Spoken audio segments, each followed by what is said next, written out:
This is a Dreamcast disc and is for use only on a Dreamcast unit. Playing this disc on a hi-fi or other audio equipment can cause serious damage to its speakers. Dreamcast, up to 6 billion players. Welcome back to the stage of history. Why don't we play together? Hey, it's time to make some crazy money. Are you ready? Here we go!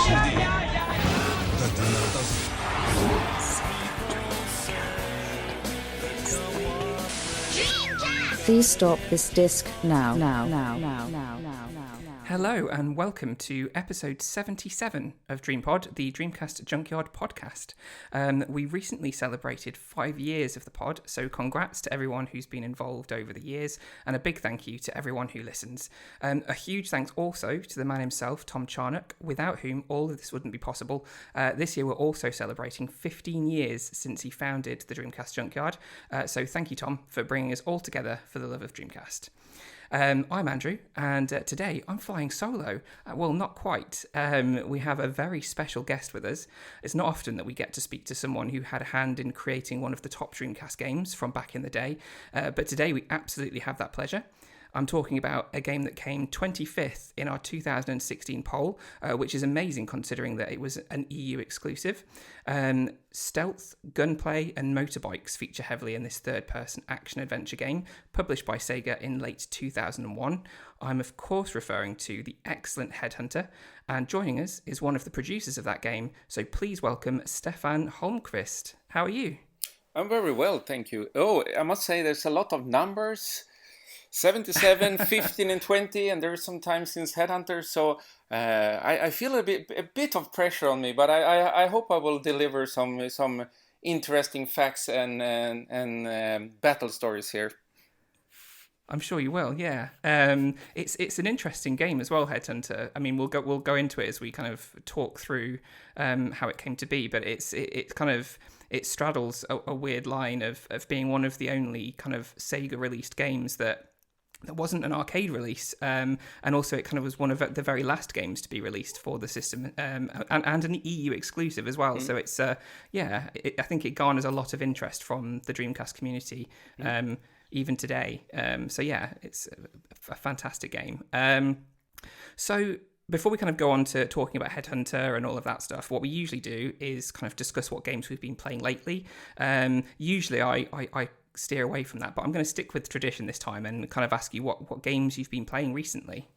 Yeah, first of all, I haven't been so much, into gaming in the latest years, but it was actually just more or less 2 years ago through Switch and everything. So I don't know why really, but in the end I managed to, I think it was just before Christmas, to buy a second-hand 3DS.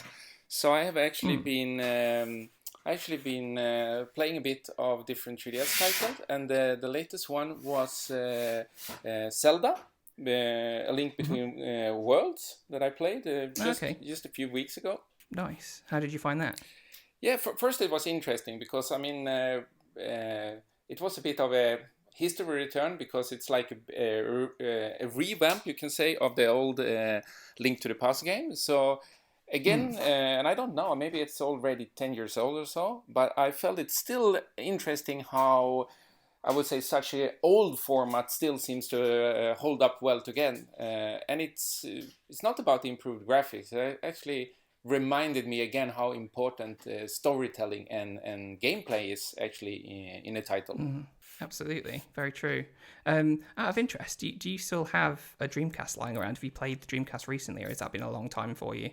Actually, I think it's about 5 years. So what happened was, which was simply, I started at a game company called King. That's the company who made Candy Crush. And in my team, there was actually one guy who was a super Dreamcast fan, I found out. And when he heard I was behind of Headhunter, I actually needed to sign a copy. And I actually gave away my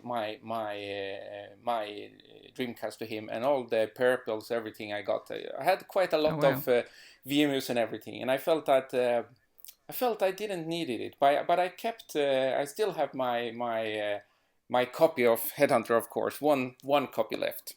Of course, yeah. You've got to keep that copy of, if you kind of made a game, you've got to keep a copy of it, right? You must have like at least one copy of any game that you've made, surely. Yeah. That's cool. So 3DS, I think I picked up 3DS last year, I think it was, kind of middle of last year. So I've played a few bits here and there, but I think the Switch has kind of taken over for me recently. I've been playing the Switch a lot, and a game that I've been playing recently, I don't know if you've heard of it, is one called Grip. Which is like a racing game, Grip Combat Racing, it's called, and it was funded on Kickstarter, and it's very much a spiritual successor to the Roll Cage games that were on PS1.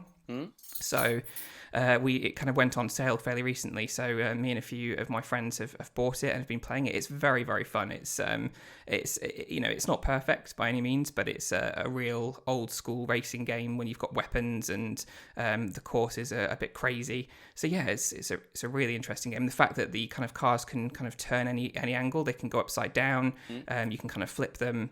It's a really fun game to play. Definitely worth it. It was only about £9, I think. So it's a pretty good bargain, really. But yeah, for sure. I have a Switch. I'm gonna check it out, and it's a bit funny. Maybe you see that my first, I would say, the first game I made that I actually got paid for doing stuff was actually a racing action games for the Sega Mega Drive that was called Combat Cars. I don't know the similarities, but just again. A small fun coincidence that you bring up this car action game. Wow! So that's the first game was a Mega Drive game that you worked at, and was that with Amuse? Is that right? No, that was actually before. It was for I would say it was a small Norwegian gaming company around, I think it was 91 or 92 or so.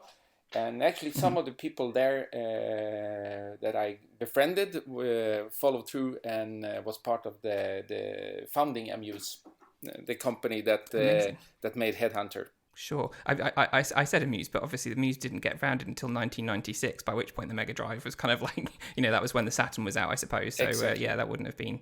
Yeah. Okay. Well, kind of coming into that, I guess, now into what was it all about? What happened? How did you get started? So I guess that's my first question. As I say, it was kind of Amuse started in 1996. You were based in Solna in Sweden, is that right? You mean the company, or yeah, the company? Yeah, yes. It's like a small semi-suburb of Stockholm. Oh, okay. So you were just on the outskirts of Stockholm. That's awesome. And I mean, I don't know. I mean, I'm not sure how aware you were of other developers at the time, but I think Amuse was one of the only European companies kind of making big Dreamcast games like this, I believe. So, especially for Sega, I think you're possibly one of the only ones that Sega kind of published games for. Is that right? Yeah. So, I mean, I think it was at that time it was called those 1.5 party. It was like not first party, and it was not third party in that sense. So I think it was us, and then Bizarre Creations, like Metropolis Illustrator. So, and that was actually a choice. We really put in a lot of effort. We really wanted to make something for that time next gen console. So we more or less wooed Sega with not at the beginning Headhunter, some game concepts, and because probably we really was into, I would say, Japanese game companies. We felt at that time they were, it was a bit, I would say, I'm not saying different world, but you have the PC gaming. At that time it was not even accelerated graphics, and then you have the console that was more like arcades. We were huge arcade fans, and of course we wanted to let's say go big or start big. So approaching Sega was already at start our goal, our strategy. Was that your strategy from the get-go then? When the company formed in 1996, is that where you started? Was the ambition to go for a company like Sega and develop games for them? More or less. I mean, in the beginning, we was actually just starting and planning to do something more on the Saturn and on the PlayStation. Still, we were more at this time Sega fans, because at that time Sony was not considered a real games company. I mean, it was very new, and we were in negotiation with Sunsoft about the title, and when that fell through, we was also at the time where the so-called IT bubble or IT started to grow with internet and everything. So all in that, while we were thinking of what to do, thinking of building our game tech, as a company, we did a bit of what do we call internet freelancing to go by, to get in a bit of what we say capital to run the company. But then we started, I think, already in more or less when we heard about Dreamcast. So there was a period where we talked with Sega, and it was more until I would say 99 actually when we if I remember correctly, when we struck a deal, when we signed with Sega to start doing Headhunter. And so you mentioned before Headhunter itself was the idea. There was a number of other ideas that were kind of either in development or getting thrown around. What kind of game ideas did you have? Were they very similar to Headhunter, or was it very different in terms of different genres? I would say it was very different. At that point, also remember, we're starting the idea here. We're talking about like 97. This type of narrative games had really not been done. Apart from RPGs, it was not so much. So, and we were very arcade influenced. So our first take was actually, I would say, kind of 3D based Contra. I mean, this type of run and gun shooter with story, what we call influences, which we build the Tekken around.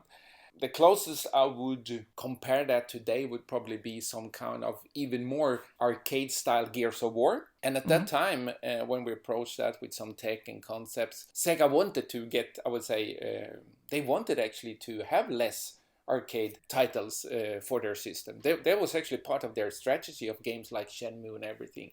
Problem was, of course, that they internally, they didn't have any real experience with this type of story. And because of they were very strong themselves, we were a new, super small Swedish company with a little track record of some 16-bit games. And they, of course, didn't want to risk or put in a contract with what they said was more like a Contra arcade title. So they declined that. And at the same time, games like Metal Gear and everything started to do. So we did a little sneaky way. We actually, over, I think, just a period of a month or so, got some ideas. And then the lighting hit us. And we more or less noted down the whole concept of Headhunter over a weekend. And then we took the assets and the tech we had and reworked that into a new, I would say, tech demo for something that was a lot similar to what Headhunter would end becoming. So you kind of mentioned that you started with potentially a game on the PS1 and Saturn. Was that kind of your original idea, or was that something completely set, the kind of Gears of War, arcade Gears of War idea? Was that what you were looking at that time, or did that come later to more towards the Dreamcast era? Yeah, at first it was actually even a bit more simpler. But yes, I would say the original concept was actually that. So you can say that from 96 to 99, we tried to pitch this through different publishers and realized that as a small time was going by, and we felt that should we really try to push it to this generation? We also saw that what we really wanted to do, even with its action title, was really hard to do on a PS1 and a Saturn. And because we also had opportunities, or I would actually say was a bit by necessity to do a bit of other freelancing work, we said, okay, let's try instead to be one of the first. Let's try to go for the next generation, and let's try to go directly with Sega. And that took a little time. Even like I said, it was only in '99 we actually struck a deal. But I guess that's what the strategy we aimed for, and we were really small, and we managed to survive. And we were stubborn. We didn't want to, like, say, sell out to do some smaller game. We wanted to try to get our vision true. Which is very in those days, trying to get a big publisher like Sega or Sony to kind of notice you and take your idea on board. It's a big deal because it was they were big players back then. So that must have been like, to approach Sega, was that a difficult thing to do, or were they quite open and welcoming to you when you approached them with the idea? Yeah, I think from their point of view, they were open because, they have a lot to prove themselves. But I think from their point of view, and I'm guessing now, they see this one or two guys coming from this small company that they don't know a lot about. They have done some console games before, and they push a lot of ideas. At that time, we also had a little venture capital to support us. So I think from Sega's point of view, they had also at start, let's say, very little to lose. They wanted just to listen in, and they did, I would say, rather small investments. And I think that was also a bit of risk we were aware of. Our venture capitals was a bit like saying, is Sega just taking you because you at start doesn't request so much funding from them? It might actually be true that I would say in some part we went pretty far into pre-production before Sega really did a financial commit. So that could be, like we say, the middle ground. I think if we would have gone harder and pushed for full funding at start, then probably Sega would maybe not have jumped into that. Just out of curiosity, before we kind of move on to the development of the game itself, with your kind of initial ideas and initially with Headhunter, were there any working titles for kind of the game before, you know, the ideas that turned into Headhunter, or was there like a working title for Headhunter itself? I don't think we had.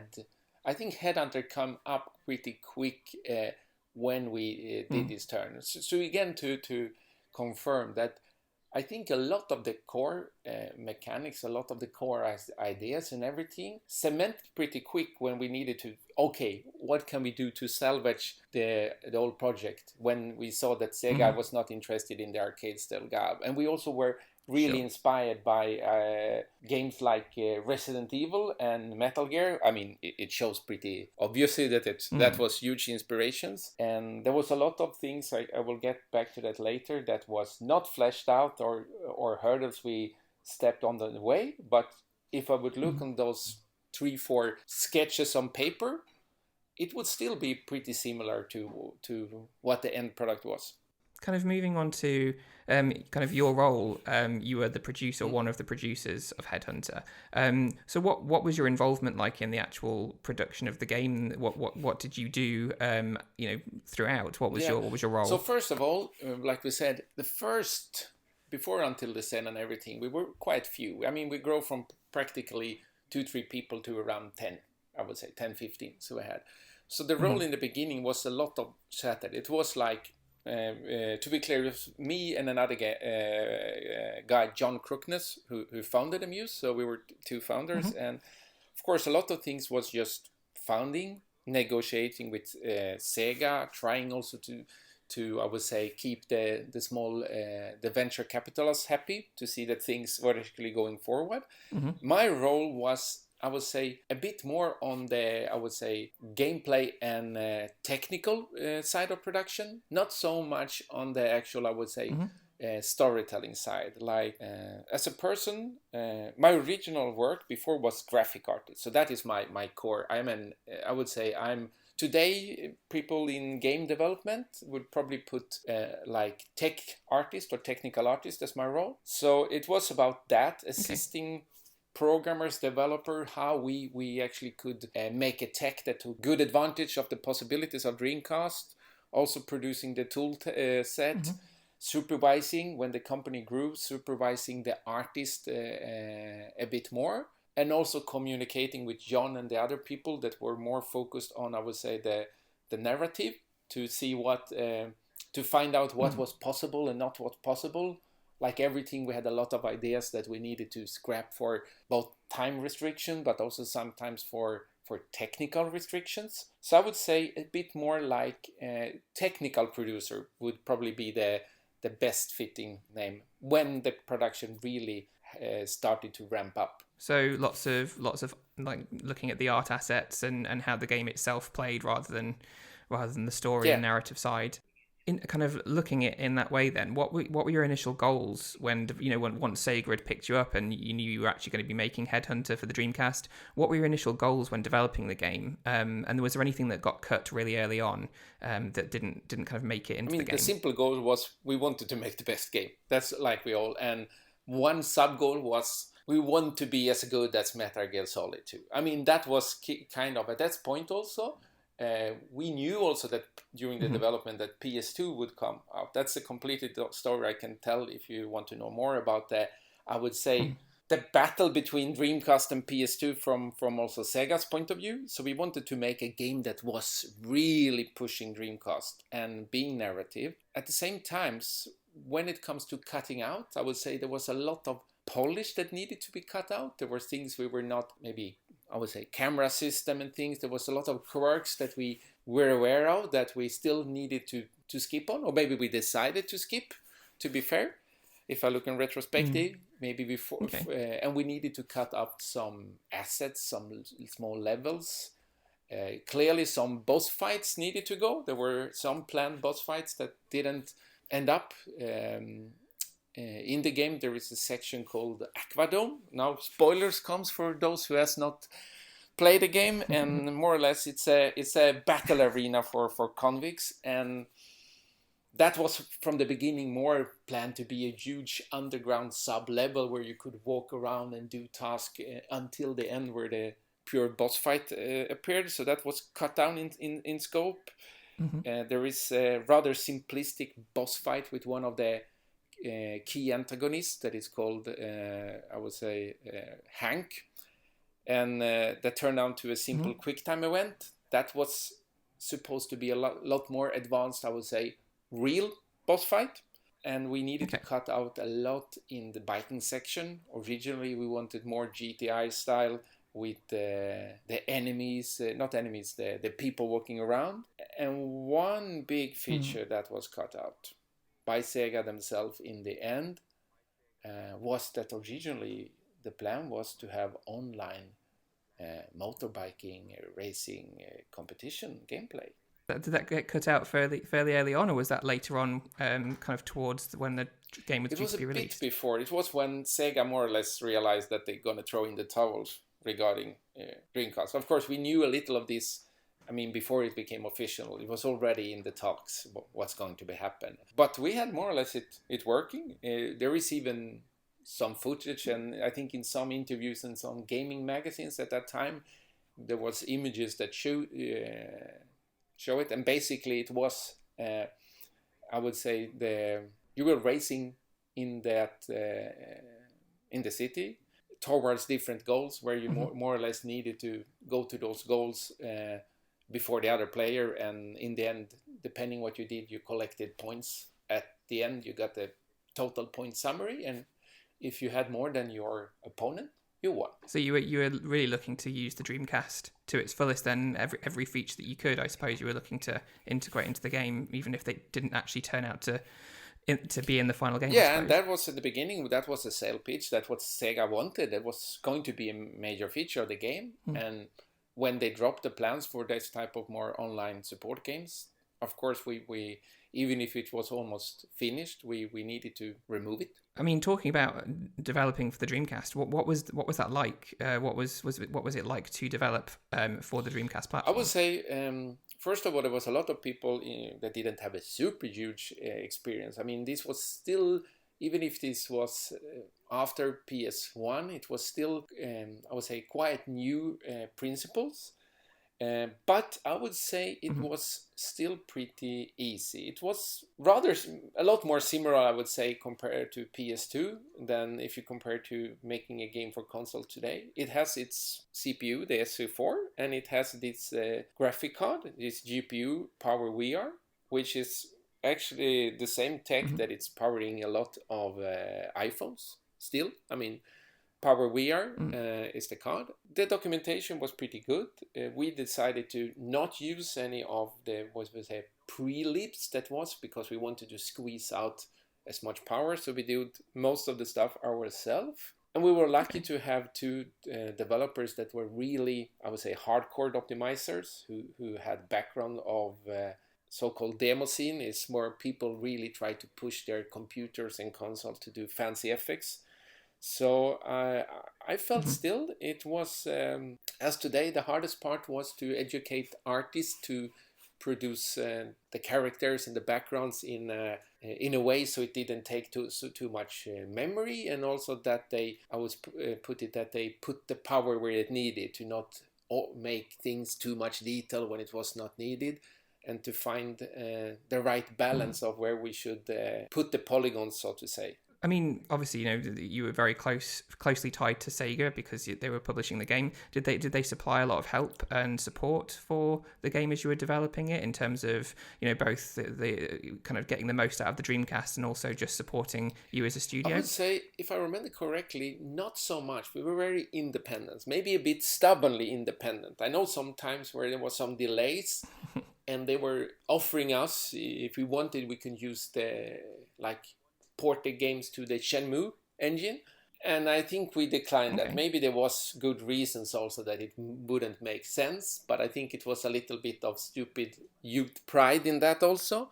So I would say we wanted, ideally what we pushed more from Sega was actually financial support.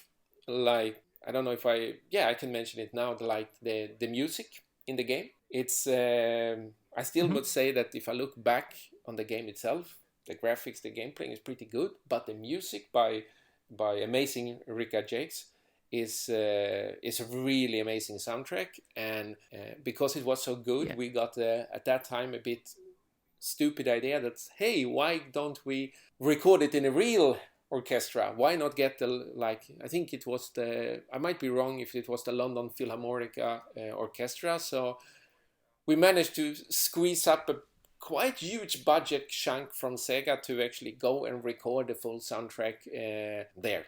Yeah, so I think one of the Dreamcast Junkyard crew, Martin, he was looking through one of the official Dreamcast magazines from the time, and there is this kind of, in one of the, I think it's the issue with Headhunter on the cover, which was obviously a bit later on, and this is the UK official Dreamcast magazine. There was an article there about producing the soundtrack. So yeah, it was a full symphony orchestra.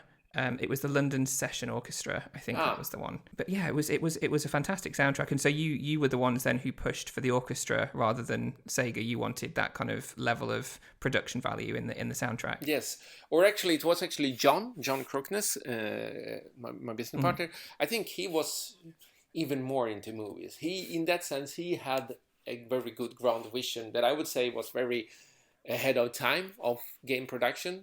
I mean, still the cost, and I would say if you compare around this time and 5-6 years later, is huge different in AAA sizing of the games. Still, the teams were a lot smaller before, so he pushed a lot of that when it comes to narrative, and he managed to convince Sega, and it was recorded also in Abbey Road Studio, so that was just amazing. And we actually, even though we didn't need it, we of course pushed to be able to be there, and I must say that was, I would say, when I felt that I was part of something big and part almost like a rock star was actually when we, just before the recording, we were in the, what we call the soundproof recording booths, and we're looking out through all the orchestra sitting there, and I don't know why, we haven't asked for that, but somebody had made a huge, I would say, cloth or textile printout of the Headhunter logo, or the more or less the cover of the game,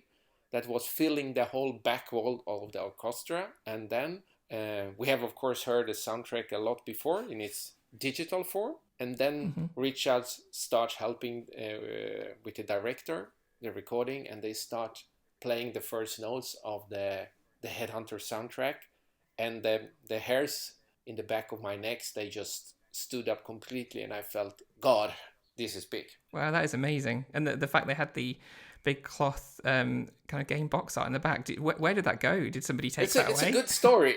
No, I would say it's a good question. I know we didn't do it, and I don't know why we didn't do it, because maybe it's tucked up in some old attic or something. Let's find out. Put it on Facebook. Yeah, we need to find out where that's gone. I hand that over to you.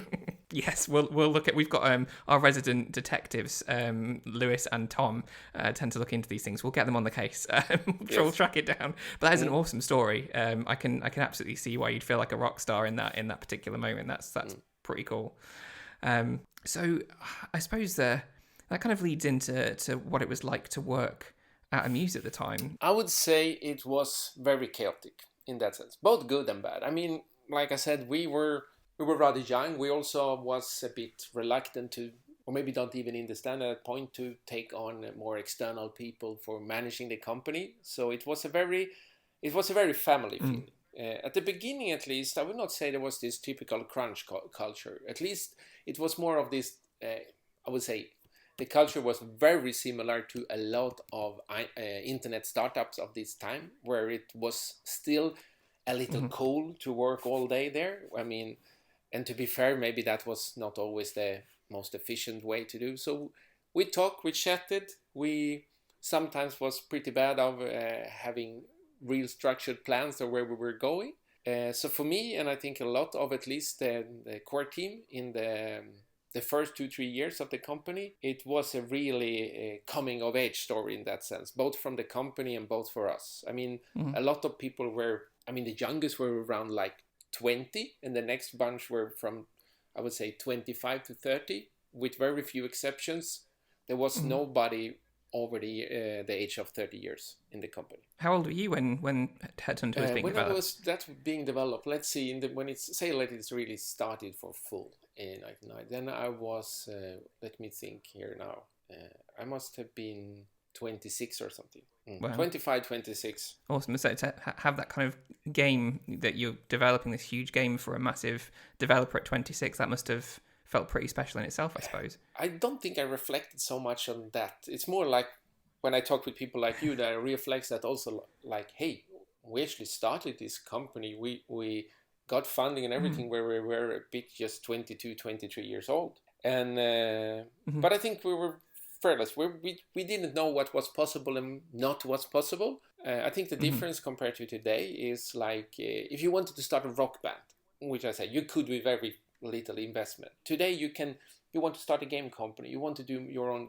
indie game, you download Unity, you go Unreal, you go and grab some free assets. It's a totally different entry level. Here we're talking about that, okay, either you buy a game engine, that's a couple, say, from 300 to 800 euro, or you need to buy a dev kit. It's also 30, 40,000 euro or pounds.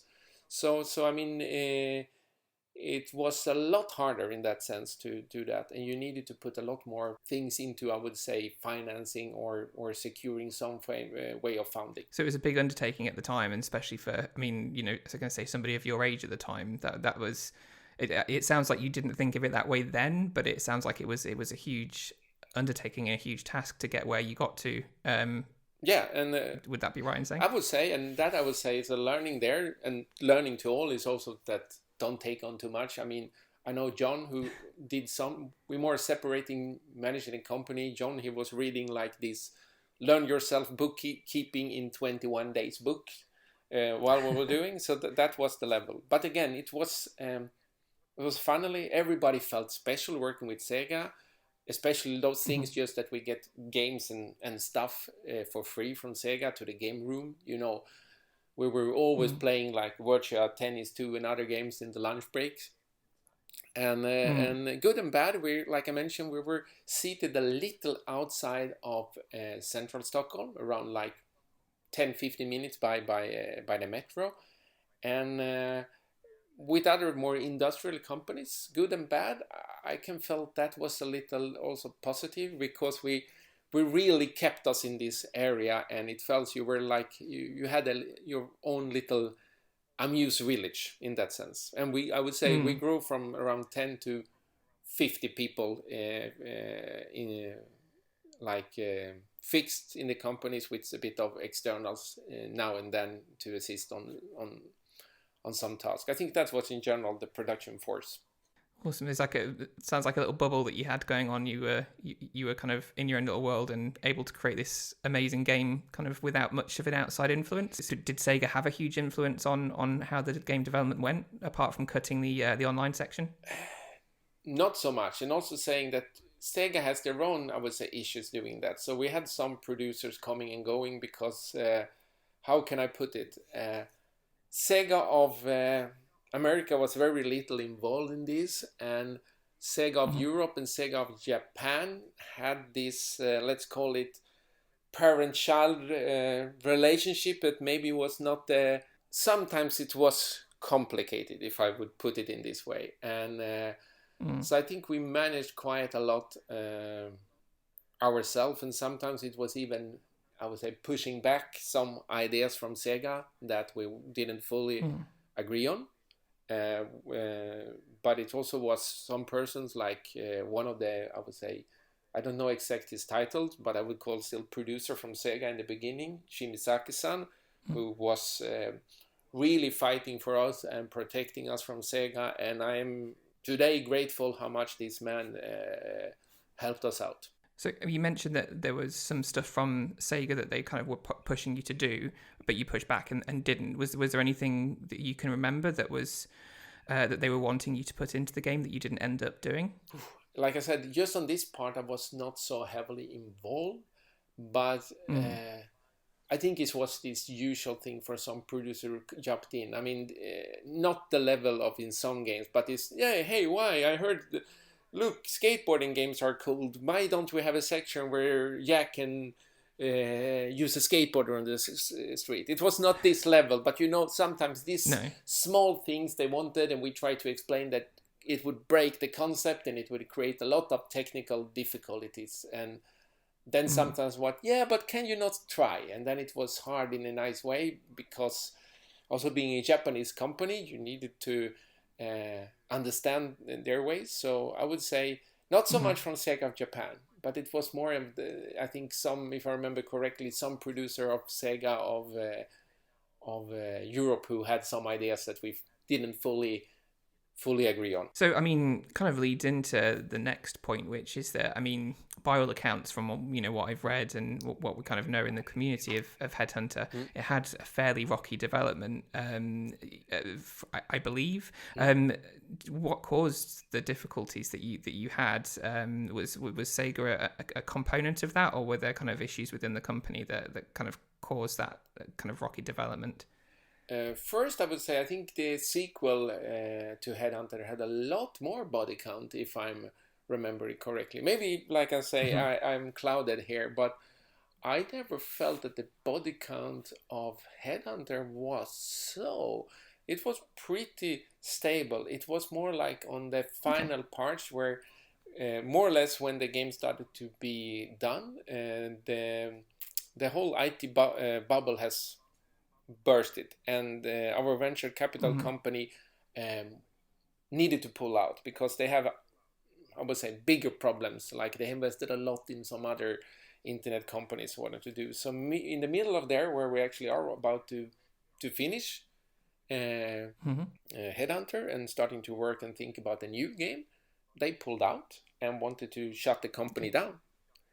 Wow. So in that area, to summarize it, me and John, the other partners, we managed to take some personal loans and secure that we can buy back some of the assets from the other owners, and also we took over some contracts because that was good for them. So they were still tied in some contracts for the facilities and everything. So we took on a quite huge risk, and at that point a lot of people disappeared, and we also needed to let a lot of people go, and in the end we cut down to around 15 people and rebooted the company into, it was still called Amuse, but it was technically another, I would say, legal identity. And then from there we tried to start not just the sequel to Headhunter, we also tried to approach Sony on another game concept, and that period was extremely turbulent, and with a lot of body counts and a lot of, I would say, people hitting the wall. Yeah, I mean, that does sound like a really tough time. And this, so you, just to clarify, this is kind of as the original Headhunter was released and going into the development of the next Headhunter, that's when that kind of all happened, is that right? Or more, if I correct, I think it was the end of... I must think now, 2001. Headhunter is complete on Dreamcast. We're doing a bit of effort on PS2, and then they decided to pull out, and we were forced to fire everybody, including me.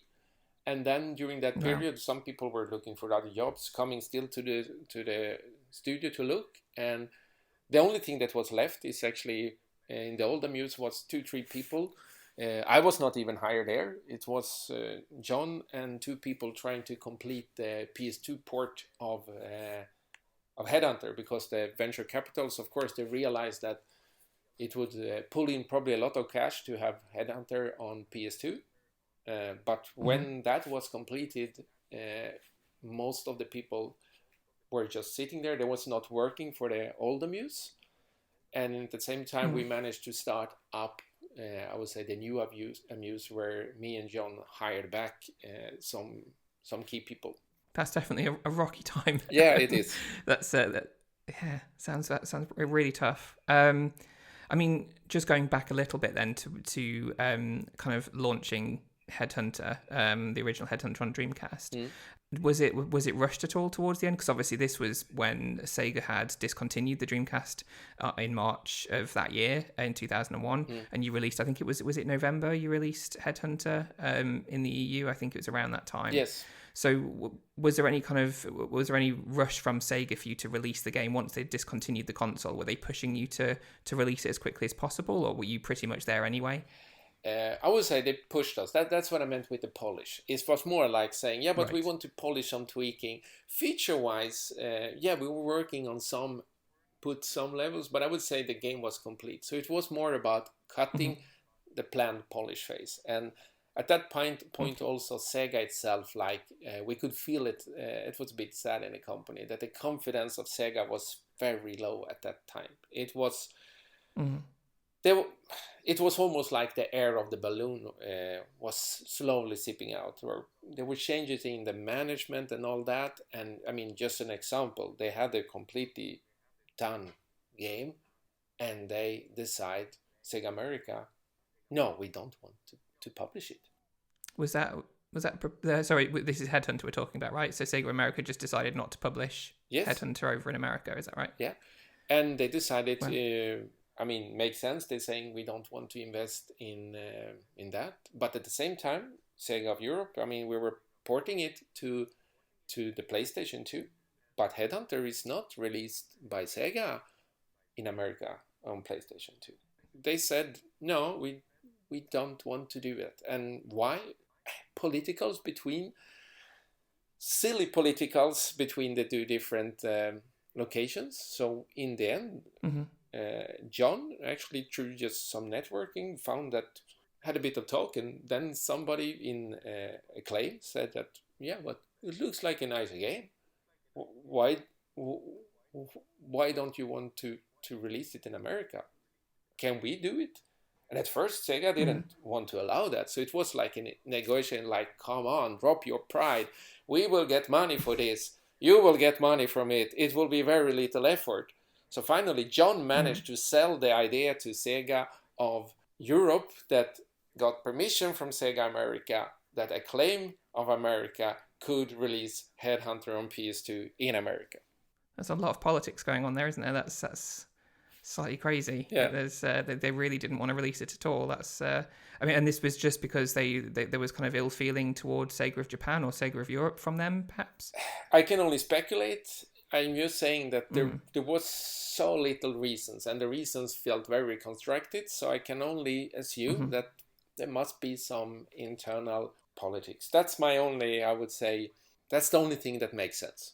I mean, from what I kind of learnt of the different divisions of Sega, and kind of what you've said as well, you kind of mentioned that Sega Europe was almost like the child to Sega of Japan, who was the parent. And in that case, it's kind of like Sega of America were kind of like the black sheep of the family. They kind of just wanted to do things their own way, by the sounds of it. And that's possibly one of the reasons, I suppose, that they didn't want to pick up Headhunter, maybe. Moving away from the politics, of which there seems to be quite a lot going on there, back to Headhunter itself. There were quite a lot of live-action news segments in the game. It was CBS News, I think. And they added quite a lot to the lore of the Headhunter universe. And also they were quite camp and quite funny. They added a bit of humour. What was it like to produce these? Were you involved in that part of it, in the live action segments? No, so from the pure production point of view, like I said, it was John who handled that more.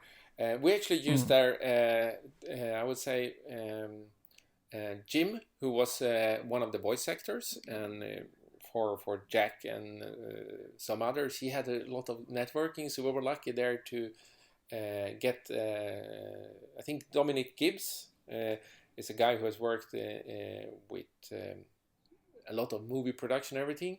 The same can be told also by Philip Lawrence, who was one of the writers. That at that point, as again, I think we took a bit different approach. We actually said that, come on, people in gaming, they only know games. We need to look at the people from the movie industry and take that in. That was the same with the music recording, with all that. So we actually partnered with some people that had, I would say, TV level production values. So we needed to rely on them, and we got a lot of good input. I think that was one of the great things, that we actually didn't just be our, let's call it, incestuous group of people who wanted to make games and have played games, but we also had people who came from outside, who was not even sometimes interested in game, and they brought in their perspective to the production. So in the end, they were doing, we set up some storyboards and stuff and everything, and then we handled the production of that out to them, and we got the material back almost fully edited from them. So of course there was a collaboration, but it was also a bit of satellite teams that handled that. And yeah, you kind of mentioned there was kind of wanting to do more than just a game. Almost, there was that element of wanting the movies, as you know, that's a big influence that's felt throughout Headhunter. Really, is you know, kind of action movies. It's very, very heavily influenced there. So was that the plan all along then, to kind of mix these media together to have a game that felt like a film, you know, that felt like something more than a game? Was that the whole point of it? Absolutely. And like I said, influences, you can see Paul Verhoeven. I mean, half of that is pretty, this campy base is very improved with that. So I would say it was like Metal Gear, Resident Evil, Starship Troopers, RoboCop, all those very heavy influences. But we felt like, why not copy and bait it some? Because come on, there is nothing better in the gaming industry. Again, I mean, look at people who feel like now suddenly my brain stopped working, and the guy the guy who made Metal Gear. Oh, Hideo Kojima. Yes, of course, Kojima. I mean, look at his stuff, how heavy influenced or copied his stuff is done. There's very little that is original there, but the level compared to everything else at that time was still so much huger. And is that kind of where you wanted the company as a whole to go towards, to have to kind of create these big games that were, you know, just more than just gameplay? There was the big elements of story and narrative there. Was that what Amuse was going to do going forward? Was that the company vision? Yes, that was the vision. I think even the vision was stated of like narrative-driven, immersive action games or something. We were still loving arcade and gameplays, but I would say that faded a little at the end. And we needed then at the end to take a direction that was more action related again, but we tried to pitch one concept to Sony, I would say after Headhunter, that was very, very narrative and emotionally driven. I would say that, I'm not going to say anything there, but if you're aware of the game called Heavy Rain by David Crane, there is a lot of similarities we had in our concept to that game. Some similarities that are almost irritating, considering we pitched that game some years before Heavy Rain to Sony, that ended up being publisher to that. So of course, personally, I cannot prove anything, but I always have this little this pitch document and everything we gave to Sony. Did that somehow end up to David Crane? Probably he had very similar concept, and it might be just coincidences, but it was very, very similar in approach. And I would even say that we had a little problem sometimes aligning internally, because to be very brief, there was a section in this game where you're looking for a killer. It's also a detective game in New York with occult appers, and there is one area where there is I think it was a woman buried under the ground, and you come to that area and you need to listen and dig and try to find where she is buried, to dig her up and save her within a time limit before she suffocates. And I remember that in some area we talked, and one of the game designers was there, and and then if she dies, how do we do? Do we take a reset boat so you can replay the section? And I remember me and John saying, "What? No, she's dead." Yeah, but then you failed in that section. Yes, like in life, she's dead, but you will be sad as a player. Yes, that's the point. You want the player to feel stuff. So we really was into that type of things, but also at that point maybe we were a little ahead of time there, and it was hard to make people in the industry understand that it's not just about scoring. Sure, yeah. I mean, this would have been during the PS2 time, I guess, wouldn't it, when you'd have pitched this rather than PS3? Yes, that was late PS2, so this must have been, the pitch was, I think, in 2002. So I'd obviously did a little bit of reading. Was this the pitch for Ozone? I believe that was the title of the... No, that was later. This was that was later. Lot later. That was at the end of the company. So this was before. Okay. This was between Headhunter and Headhunter Redemption. At the end, Sega didn't offer us a sequel at the end. It was only a bit after when it was released, and they saw that Headhunter sold pretty well. Then they came back and say, okay, we want a second. So I would say that half year, in all this mess of chaotic between the shift of the company, we had this small group who made promotion material and such for this game that the temporary title was called Exor City. And we approached Sony, and we even started negotiating, but then we didn't agree on the budget. I think we played very high risk game in many ways here, but we didn't want to do this game unless we felt there was appropriate budget, because even if it was PS2, it was a lot of similarities. We wanted to have more mocap, facial expressions, and all that. And again, continuing the track, we're involving the movie industry more. To have a game that was basically Heavy Rain back then would have been amazing, and the fact that kind of your pitch ended up being basically what Heavy Rain turned out to be in a lot of ways, that must have been very frustrating when that came out. And I mean, does that pitch still exist? Do you still have the original pitch, or is that kind of long gone now by this point? I don't think I have that. I think I have some small material, but not there. Also, in defense of David Crane, is to say that the game before Heavy Rain, what was it called again? I don't remember. Fahrenheit also had a lot of similarities. So maybe we just like these type of narratives, I would say modern adventure games and horror themes, because there was a lot there.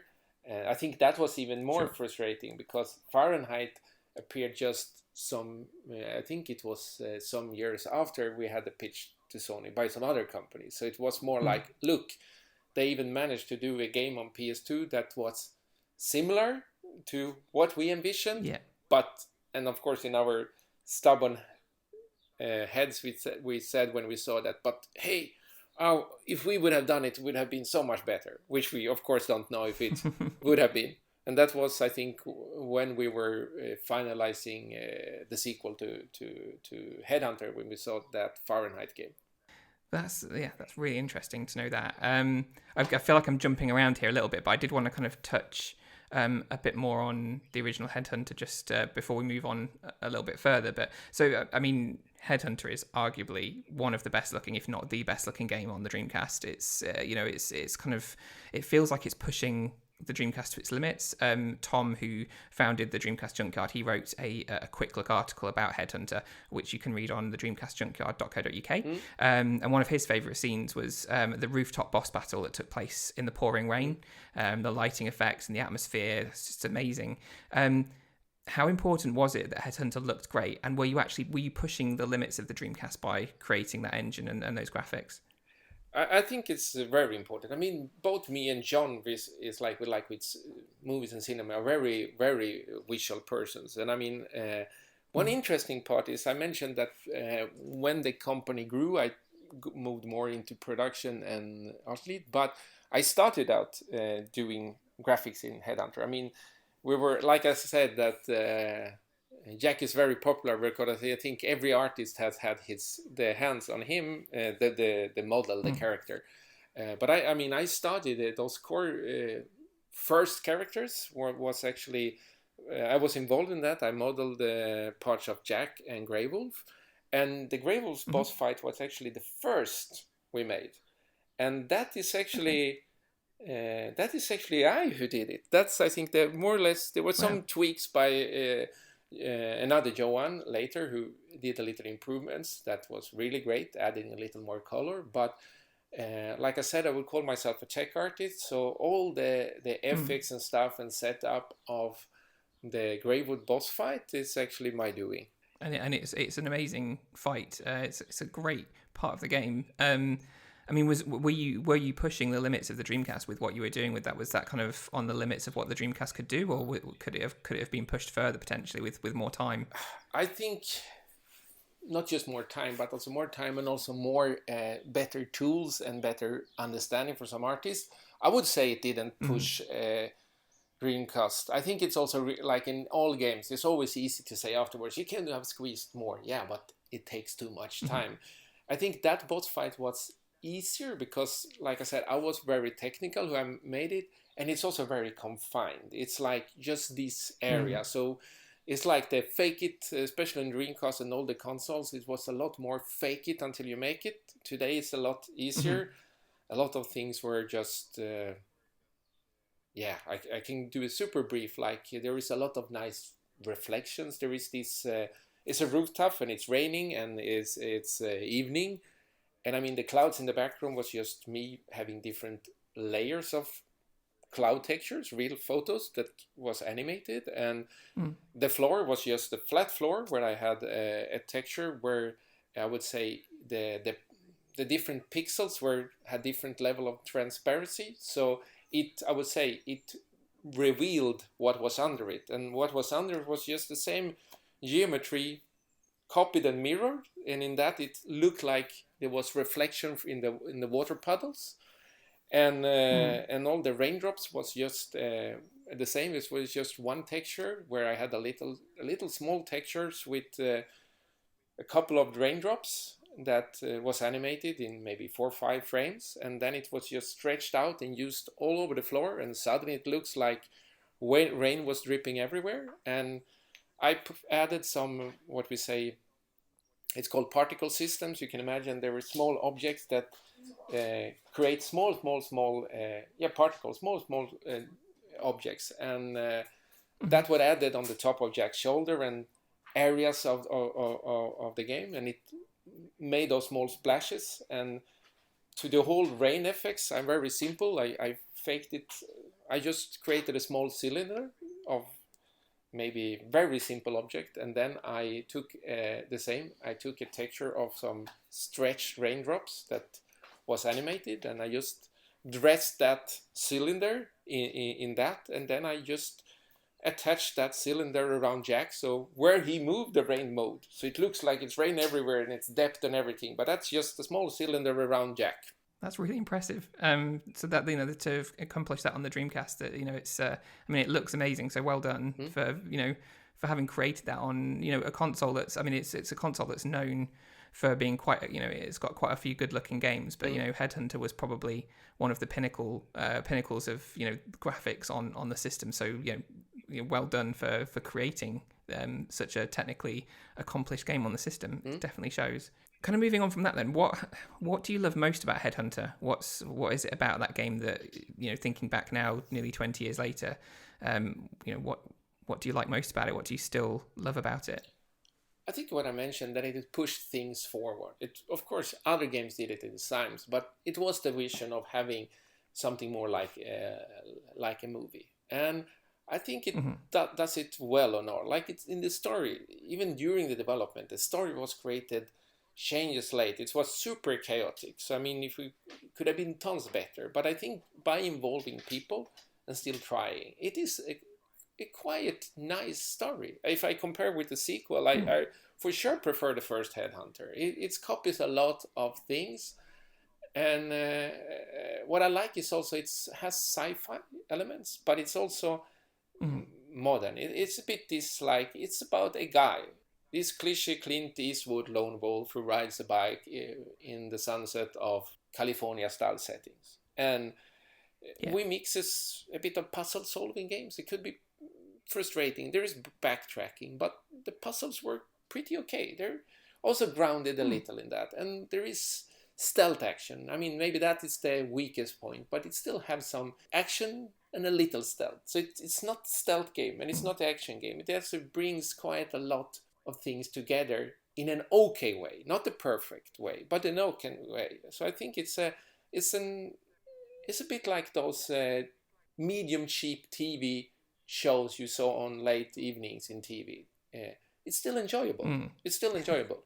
Absolutely. I would say it's, for a lot of people, it's more than just an enjoyable game. It was a very, for people who kind of bought into Dreamcast as well, it was a really great game to get that late on into its life. Dreamcast would have ideally gone on for years longer, but considering it got kind of taken out of the equation in when they discontinued it, to have a game of that kind of quality and caliber that late on, it definitely has a very solid place in the hearts of quite a lot of Dreamcast gamers, I think. So if you could remake or remaster Headhunter now, what would you change or add or remove from the game, if anything?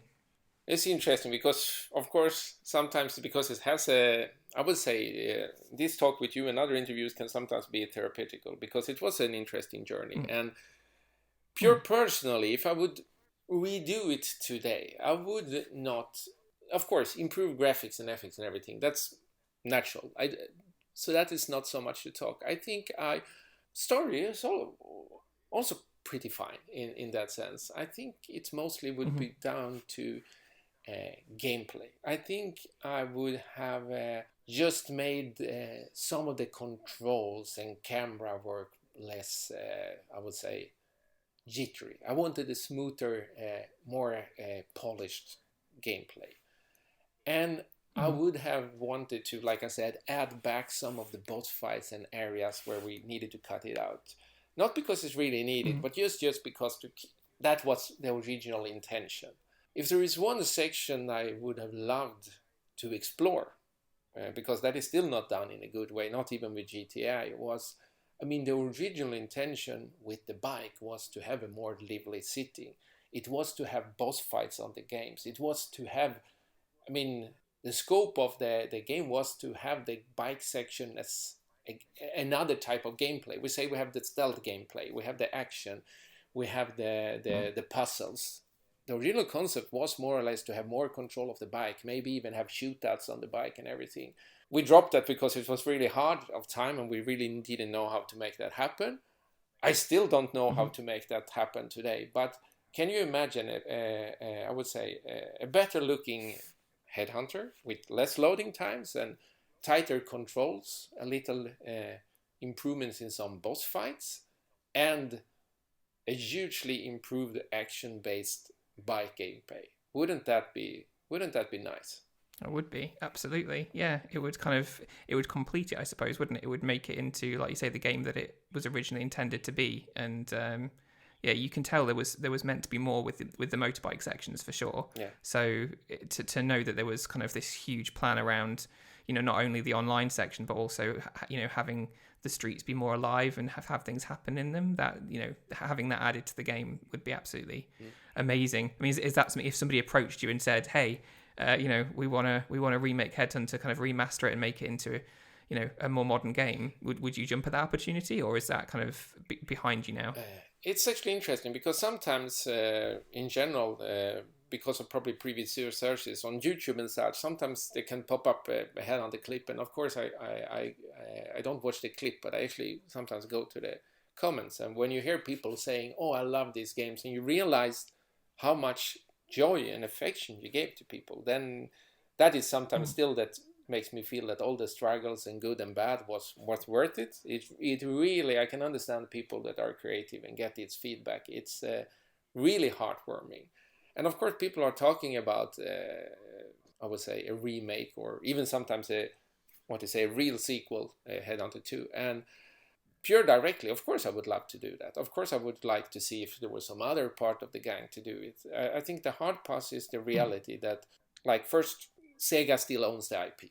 That's one of the key things. And most of the people loves. I mean, that's huge influences. Like one of the people from what we say Amuse. I mean, went over to CEO of Avalanche that make Just Cause is from Amuse.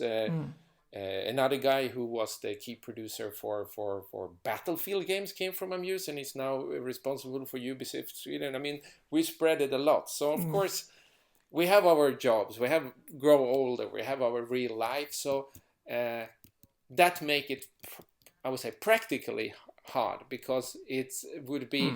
It needed to be substantial financial secureness to jump onto such project. And but it would be like, personally, the only way would be that if there was somebody who approached that and say, I work now in a gaming company, so I cannot do it, would be like, okay, you're allowed to take 1-2 years of leave and absence and work just on this game because otherwise you're working with competing projects that you're not allowed. And we saw that there was a budget to do that.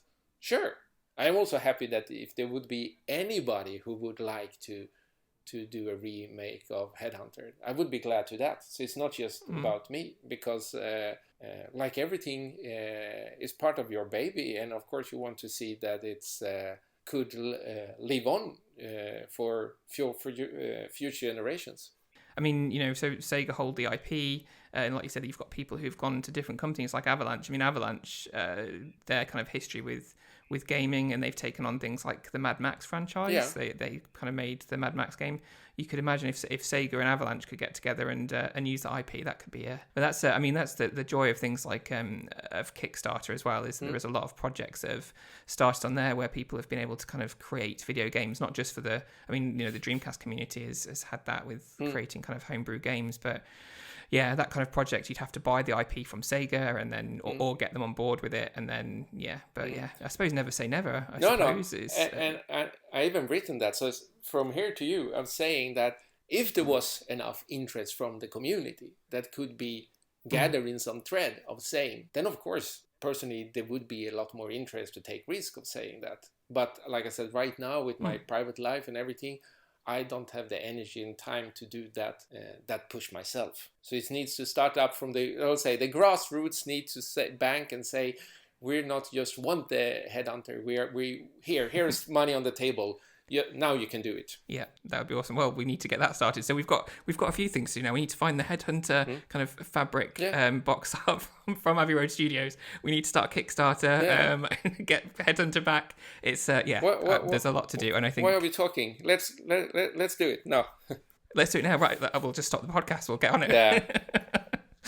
But yeah, I think people listening to this will probably jump on that fact, and I'm sure that some of the people from the Dreamcast Junkyard, the team, would probably jump on that as well. It's a beloved game for a lot of people, so you know, I'm sure there'll be a lot more vocal chat about potentially bringing it back in some form or another. That would be great. And from a more technical art point of view, I can promise if I would be involved in that, I would personally secure to write the best beard shader for Jack ever made. His beard is going to be amazing.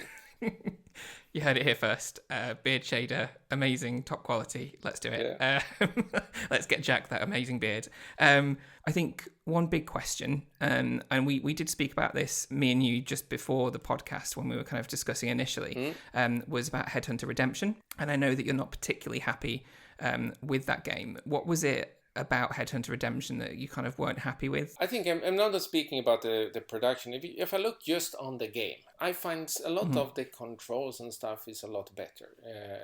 Visually, I think it's also looking great, even though I prefer a little bit of the saturated California sound. I think it's about the story and everything. I think it's a very different games. I would have preferred Headhunter to be more a continuation, not this gap. I know there was talk, we had like several teams who worked with that. And I remember sketches that I wanted it more about, like I said, I wanted to evolve the if we could see to get the bike gameplay more like take the original Headhunter, push it a bit more to PlayStation 2, and continue the theme, continue the story of that, not pull it into this sci-fi direction. Keep it more the same.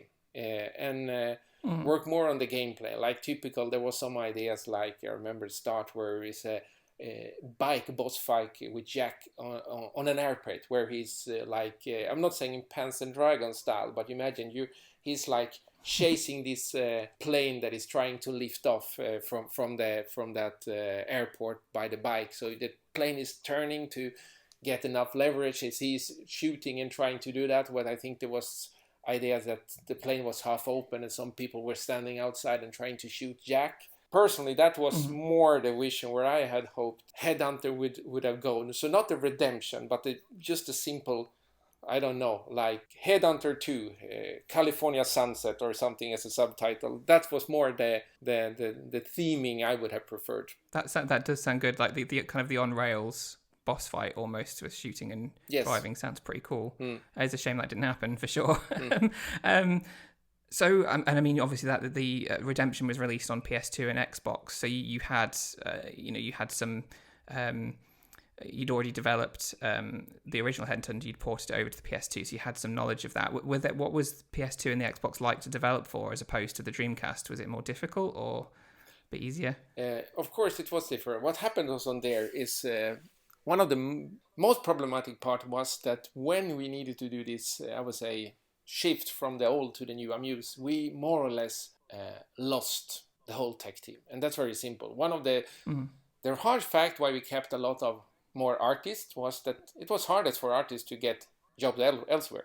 It was not just because they loved and wanted to stay at the Muse, but for programmers or developers, it was of course a lot easier to, not just in gaming, to go and find another job. So we lost them. So a lot of the knowledge and expertise we got technically was wiped out. And for Headhunter Redemption, the solution was that we actually bought the game engine Renderware, which was awesome, but that was also a learning period to get into that. I'm not saying that if we would have kept the developers and ported and continued the Headhunter engine for Headhunter 2, technically I don't think that would have been a difference, but it meant that it was still a struggle to learn that tech also. So I would say we didn't probably squeeze out what we could from PS2 either. I kind of mentioned it earlier, but after Headhunter Redemption, you started work on the project which we know as Ozone, before obviously Amuse closed down. What can you let us know what that was? What was it about? What was it going to be? Yeah, basically it was more, I would say, I'm not saying Left 4 Dead, but it was like, it was also inspired by I Am Legend and everything. So it was more like the basic core, it's a zombie game, where you play first person and single and together, where it was more like, put it simple, when there is sunlight and everything, the zombies are, slow in the sun, but you're yourself taking damage in the sun. And when you take cover in the shadows, it's more risky because they're there also. So it was this day and night cycle balancing. So the gameplay was lost that you went into an area and you needed to collect materials. It was a bit of crafting. I would say there's a lot of modern takes there. So the key core is you are having your day or everything where you walk around and you pick items and you build barriers and everything, and then you secure yourself. So in 3 hours I can take cover here, but I need to build these fences because then the sun will move, then those zombies will be so much quicker, and then you could survive through that to the next part of the game. So it was a bit of strategic crafting and collecting first-person zombie action game. With narratives was also more driven by first-party, a bit more like, how can you put Half-Life, like finding hidden stuff, radio contact and such. That sounds amazing. I mean, I love zombie games. I'm absolutely a huge fan of zombie games, so that sounds right up my street. Yeah, I'd definitely like to have seen that. We were a bit unlucky there also, and that was based on Unreal Engine, so I think it would have made an amazing game. But unfortunately, what happened was that we had almost signing by Atari, and then it was in negotiation with Egmont, Nordic Film, and there was also a bit of, I would say, happenings for those companies. Atari had a failure on one of their driver games, so they needed to do budget cuts. So in the end, we didn't manage to secure that publisher for that title, and we needed then in 2005 to close down. So you closed in 2005. That must have been a really tough time for you. You know, it's kind of your company and the kind of legacy that you had. How difficult was that to have to close the company and move on? It was very emotional, and also not going to go in deep details, but I and John, we took a lot of financial hit. I can say I got in debt of around 200,000 euro, which is pretty a lot. Wow. So I more or less for around 5 years almost, not really, maybe 4 or 3, but I more or less isolated myself. I went to some kind of post-amused depression where I just I promised myself I will never work with game again, never again. And I did instead went back to do a bit of graphic design and web design. So I worked with that. But then in 2008 and 2009, iPhone happened, and I was pulled into more app development there from the more app and graphic and usability sides. And through that, suddenly you need to tinker a little, and suddenly why not test a bit of small arcade games there? And suddenly you find out you're sitting and doing games again. And then through that, I ended up in 2013 as producer for Candy Crush. At that time, it was the biggest game in the world, with pulled in $5 million a day in revenue. So that was a bit of journey in a bit under 10 years to go from this company about 70 people to more or less doing pizza menus. I will text your pizza menus for food. And then through iPhones up to work with the biggest game in the world again. That is quite a story altogether. That could be a movie of itself, kind of your story of maybe maybe I should write it down now when you say that. Maybe that's a book. Yeah. It's a memoir. I would definitely read that for sure. And you know, Candy Crush is like, I mean, it's still a huge game out there. People still play it and the different variations of it as well. It's a huge game. So congrats to kind of be working on that kind of level of game again. It must be really nice to have come back and, you know, being able to work on something that was a hit that people really enjoyed. Yeah, it was, and it was almost purely by luck. It's interesting, and I think I'm not alone on that. When you look at people in the creative industry, how many stuff sometimes the balance between failure and success, and even having success is not a guarantee for a lifelong success. How little that can change things. So we do have I have a few quick questions towards the end. We had some questions from Twitter, but I just wanted to ask you just lastly, I think that's a word, on the Dreamcast itself.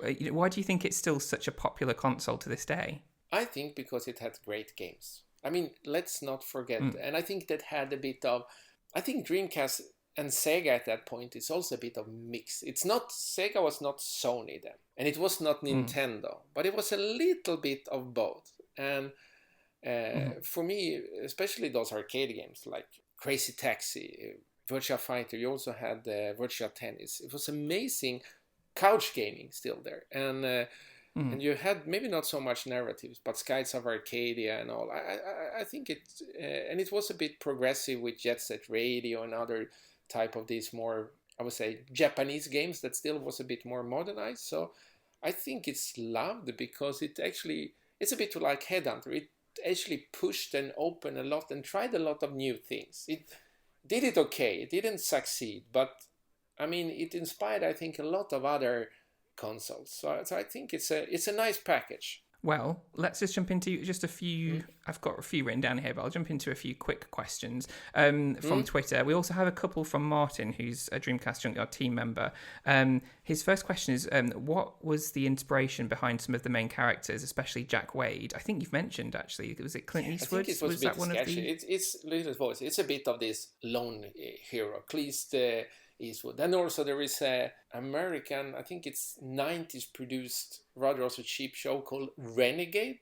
Was run by an actor called Lorenzo Lamas from this 80s soap Falcon Crest. So if you Google around and look for TV series Renegade, you will see how much of the concept of Headhunter that it also is brought from that. So I would say Snake Plissken is also from Escape from New York. I would say he's a mix of those 80s and 90s tough guy silent heroes. He also asks, Martin also asks, why does Jack run with a limp? Because we never got the animation to be really good. God damn how much argument and fighting we have of that and trying. I say only because we didn't manage to get it look as good as we wanted. Fair enough. His last question is, Stefan, can you ride a motorbike? Can you personally ride a motorbike? To be fair, I'm even bad at riding a bike, so no. Fair enough. So I think this is possibly, we've answered this already, but Rick Richardson, at Rick Richardson on Twitter, asks, I seem to remember the game having endless comparisons and references to Metal Gear Solid in previews before release. Was this something that the team was aware of, and was it a help or a hindrance? Of course we were aware of it. I would say it was a help, because it puts more pressure on it. One thing that is super important to say, that we were inspired by a lot of games, but almost mid the development of... Metal Gear actually appeared more or less in the, not mid, but a bit into the development of Headhunter. We had tank controls for Jack quite a bit into the production. And then they released this first trailer of Metal Gear Solid 2, and there is this top section. I mean, to be honest, it's more a top-down game, really, when it comes to action. I really saw some playing, and at that point, remember... apart from Mario, there was not a lot of action games that has that directional control, because it was not so easy with the camera. And I talked with Peter Johansson, who was the game designer. We said, come on, we need to do this. Look how much quicker the game does. So we went to the Christian Sereus, who was the main gameplay the coder or developer, and they were not convinced. But we said, can you not try it? And about 1 hour later, he just made some changes in the code, and instead of going from this rotate left or hold a little to the left and a little to the right, but you could not turn directly quickly, to this directional that you quickly moved and started running to the direction of the pad, and we directly saw, goddamn. And we needed to change a lot of the fighting setups we started on, but that I think was a breaking point. It was like, oh my god, the game is going to play so much better. So, just jumping on, it's kind of a kind of similar question, kind of leads on from it. Fernando Carrero at FER_CN93 from Twitter. He kind of mentions Metal Gear Solid as well, and he said the rumor was that this was going to be Sega's answer to Metal Gear Solid. Is there any truth that Sega saw it that way? Were they looking at it in that way? First of all, when we started it, Metal Gear Solid 2 was not announced yet. So I don't think... Of course they saw it. Of course they saw it, that there was opportunities. But I never got that was the pressure. It was more of a pressure to ourselves. I mean, at that point, it was more like every time there was a E3 or show, or... Remember, there was still a lot less... internet was still more like the magazines. It was more like everything you saw a screenshot of another game that looked vaguely similar to Headhunter. Your heart jumped because, oh my god, another competition. And I think it was the same for all other game studios, that it was less open. And the competition looks always a lot better than it was in the end, and you got scared about that. So I think that was good, because I think it pushed us and other teams to actually try a bit harder. A couple more questions. Rafa Londo at All Tags Finder on Twitter asks, after looking inside the manual, I'd like to ask how the cooperation with Casio, the Casio watch, influenced production, and if there are any other ideas for more product placement in the game. Not really. It was just an opportunity, and I don't remember it being so complicated. And I don't remember if it was where it come from. It just appeared. So... an interesting question from CABBAC at official CABBAC on Twitter. He asks, I want to know, how would Jack cope with the lockdown that we have at the moment, the quarantine? I think Redemption showed that. I think there is one single word for that: alcohol. Yeah, I think that's how a lot of us are coping, to be perfectly honest. And that you can see that Jack is a tough guy, but especially when you can see in the sequel, He's not the best one to cope with emotional struggles. One I've got here, at Chips Vadicki, I think that's how it's pronounced, from Twitter, says he doesn't have a question, or they don't have a question. They just wanted to thank you and the team at Amuse for making such a cool game. Yeah, thank you. And lastly, Billy Norby, at Billy Norby on Twitter, has asked how your cats are doing. He worked with you on Headhunter 1 and 2, apparently. Yes. It's interesting something. It's also interesting because Billy started out, I would say, as an intern. That's also a bit of the family-based recruitment process that he was rather young and, inexperienced. But during the interview, me and John, we actually saw potential just because, I would say, we felt he had the right mindset, and he managed to add a lot into the gameplay and game design together with Peter for especially was working a lot in the second Headhunter. I would say he was my ally, that I think we both I think he was the one who shared my vision as most what we would have done instead with the sequel. And now I don't know if I'm allowed to do that, but I'm going to do it anyway. It's an interesting story. He actually, after they closed down, went to America and became I would say fantasy and sci-fi fine art painter. So I'm going to promote him and say that if you check for Billy Norby, you will find amazing paintings by him. I'm definitely going to check that out. For people who are listening, Norby is spelled Norrby. So check that out. Have a Google. See what you can do. That's really awesome. Just from me for the last thing, because you mentioned it a little bit earlier, and I'm kind of interested.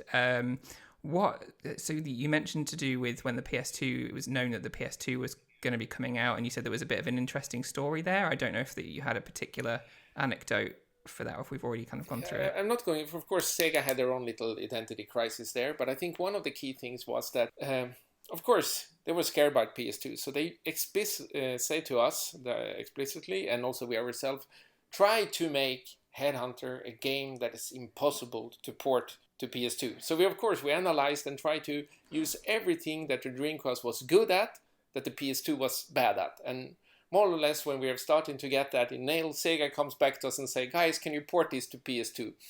So you had to kind of backtrack on all of these things that you'd done to make it difficult in order to then port it over? Not really. It was just that, the porting, in the end, it shows that... and now I'm going to say that to all Dreamcast fans here, saying that the PS2 is a hell of a lot more powerful than the Dreamcast.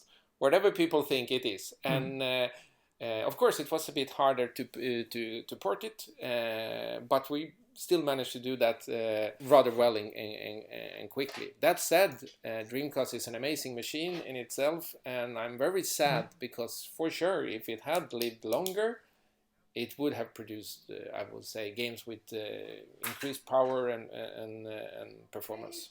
Well, I think that's everything. Thank you so much for taking the time to speak to me. Really appreciate it. It's been a really great conversation. So thank you for sharing all of those anecdotes and stories. It's absolutely amazing to hear them all. Thank you. Yeah, thank you for bringing us, for being a part of bringing us a game as good as Headhunter. Definitely appreciate it. Where can people find you if you want them to find you? I actually am very disconnected. I don't have anything, I think, in social media apart my Instagram, but you will only find pictures of cat there. So I don't think that's the main thing. So I have actually not really been so much part into the gaming community and all. So it's more lately through Facebook and approaches by people of you that have been having a little interest. But I would say I have my Instagram, the Blue Hour. Again, just cats, but if somebody has any question about anything regarding Headhunter, of course they can ask me. And I know you hang around the Dreamcast Junkyard Facebook group as well, don't you? Because that's how I kind of came across you. So I suppose people might find you there as well. Of course. And like I said, that's the only thing where I keep a little of the nostalgia on some in this Facebook group. And sometimes I write some comments on a YouTube clip. Accidentally, I think most of the stuff I've been in fights about trying to explain that Dreamcast is awesome, but PlayStation 2 is also a good console. So it's interesting how, let's put it this way, a lot of people really feel strongly for their type of console. Oh, absolutely. I think that's always the case, isn't it? But, it's I definitely have never been one of those people who have stuck with one console. And as much as I was sad when the Dreamcast kind of came to an end, I did mourn it for a while. I got a PS2 fairly quickly afterwards, and the PS2 has some absolutely amazing games. Some of my favourite games are on the PS2. So I absolutely agree. It's... the Dreamcast is great, but that doesn't mean that other consoles aren't, I suppose. No. So, but yeah. It's all about the games, I always say. Yes, absolutely. Definitely. Well, again, thank you very much for chatting to me. And, take care, and look after yourself during the quarantine as well. Yeah, like I said, take care. Take care. Bye bye. Bye bye. Please stop this disc now.